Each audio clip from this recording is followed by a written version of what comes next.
James Gray back again.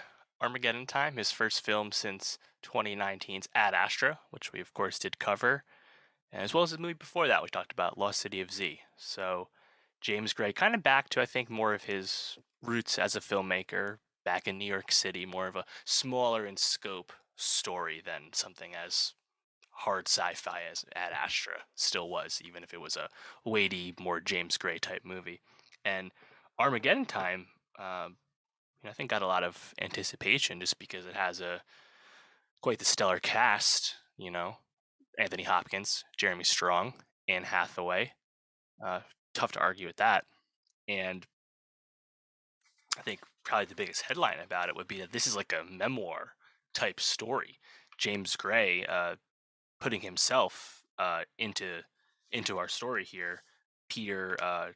Paul Graff is our lead character, but it's really just a stand-in for James Gray as a sixth grader in 1980 in Queens. That's where we are.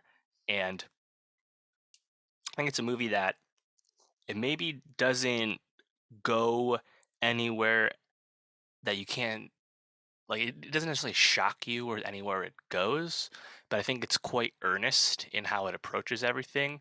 And despite it being like autobiography, basically, on Gray's part, it doesn't necessarily like let anyone off the hook or pull any punches with its conclusion.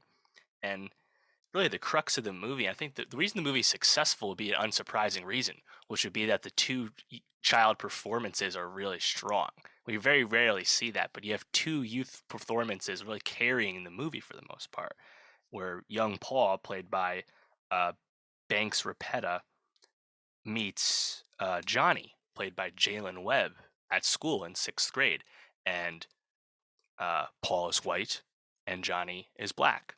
Paul comes from a middle class but comfortable Jewish family in Queens, and Johnny, he finds out, doesn't really have much family support. Parents not really in the picture at all, and they kind of become kindred spirits when they both realize they're more or less like space cadets, head in the clouds types that don't really like listening to their teacher, and they kind of support each other when they take turns goofing off, and they start getting punished at school together and things like that, and they become genuine friends.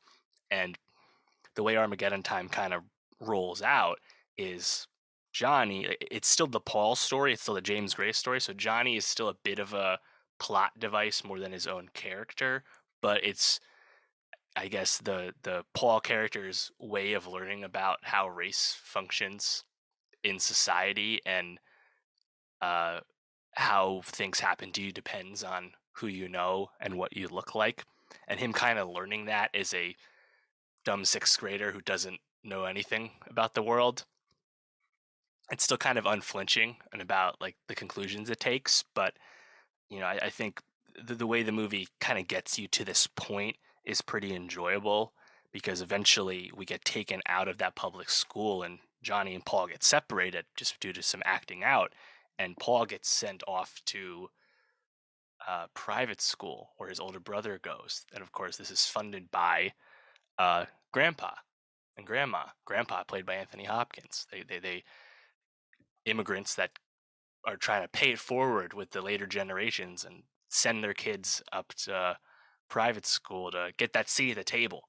As Jewish immigrants fleeing Eastern Europe, they didn't have much, but now that they are more successful, they're trying to change things for the rest of their family.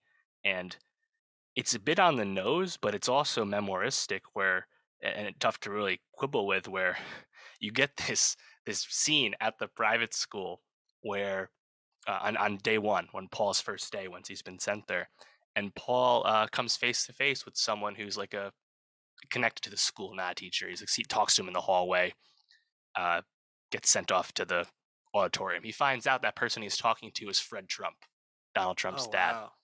And then you have a sparkling cameo, one scene cameo, where uh, Marianne Trump, Donald Trump's older sister, speaks to the students and gives a unsurprisingly dog whistly speech about status and mobility in society, as only you could expect from uh, A someone like Trump. her. Chastain, really good. Definitely looks like her. Has the same haircut and everything.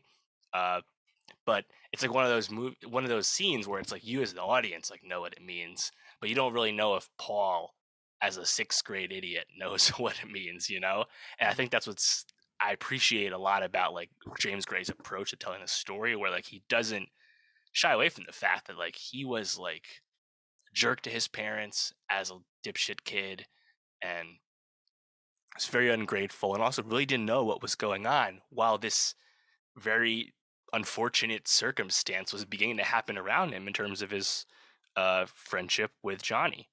And things happen, and Paul really firsthand sees what happens when you're uh, white versus when you're not.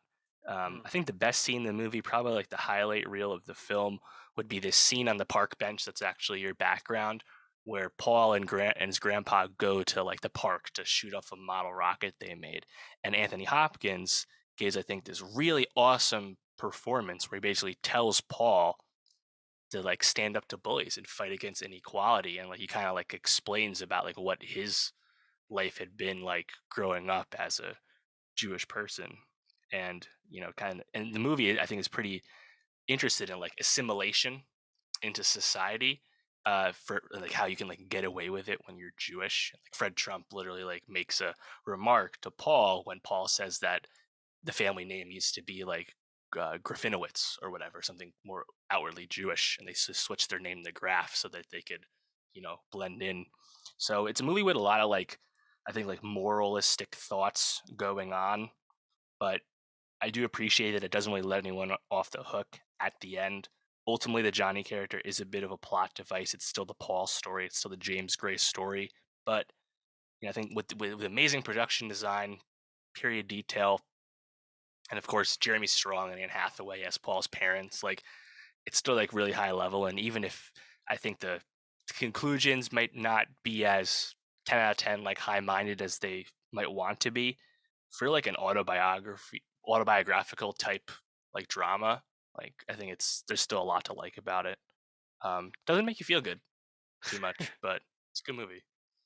It's a good look for Jeremy Strong. Last time we saw him was Trial of the Chicago 7, and he's going to be in Maestro next year. So he's getting Mhm. some big screen roles. Obviously, Succession's still his main vehicle, but I'm looking forward to seeing this one.